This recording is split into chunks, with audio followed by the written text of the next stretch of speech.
So, gagawa ako ng mouth animation. So, gawa muna kayo ng character. Palitan ko lang kulay.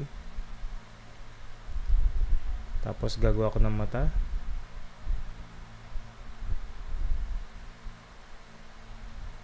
Alt drag para ma-duplicate. So, mouth yung i-animate natin. Mag-shape lang ako saglit ng bibig.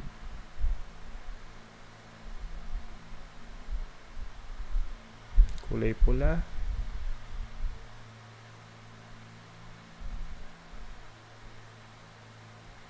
So, ito yung mga parts ng character. And then, i-symbol siya as isang character. Double click. So, nandito yung mga parts ng character. And then, i-distribute siya sa layer. Pero bago yun, i-rename muna natin na maayos. So, binibreak apart ko muna siya kasi na-symbol ko na. Tapos, isi-symbol ko ulit para maayos yung pangalan ng symbol. Distribute to layer. So, yung name ng layer ay yung name ng symbol. Problema, hindi ko pala napalitan yung name ng mouth. So, ulitin ko lang. Control Z. Sorry.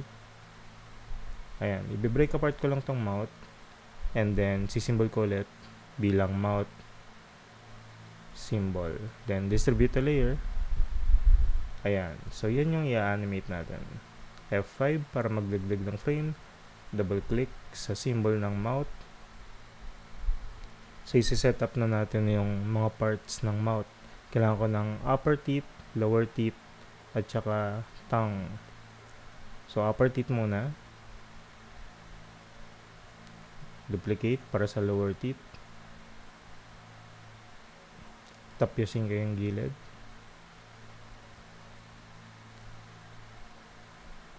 Yan, mas maigi kapag kwadrado na lang. Next, sa taas. Delete ko na lang din to. Gawa na lang ako ng kwadrado. Para mas madaling i-manipulate yung shape. So, meron na tayong upper teeth, tsaka lower teeth. And then, yung tongue na yung next kong gagawin.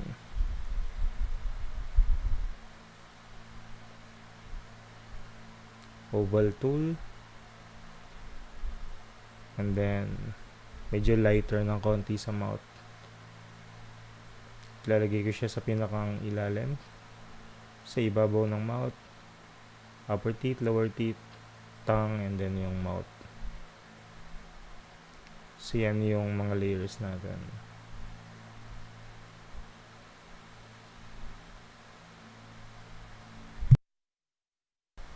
F5 para malagyan ng frame.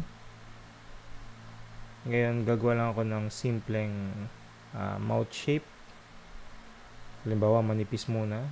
Naka-sarado. Yung mouth.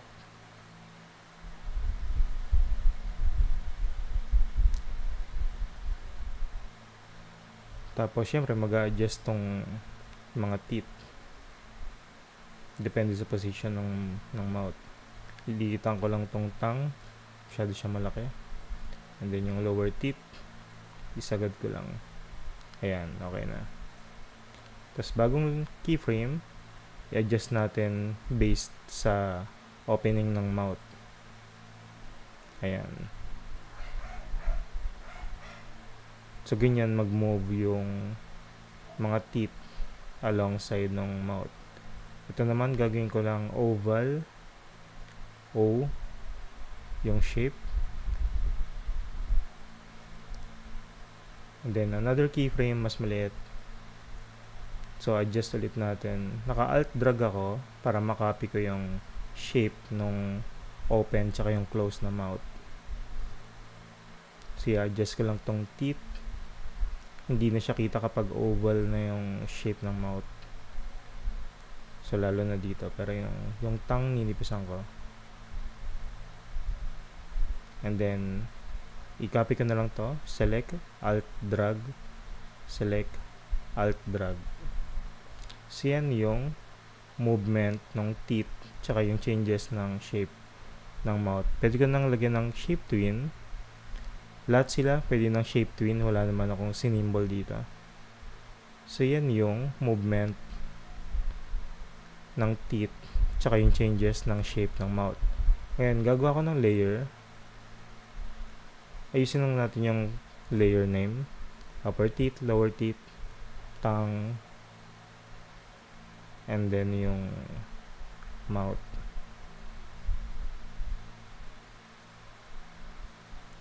Tapos, bagong layer sa ibabaw. Click ko yung layer ng mouth. So, Alt, drag itong mga naka-highlight na layers para makopy siya. And then, right-click, mask.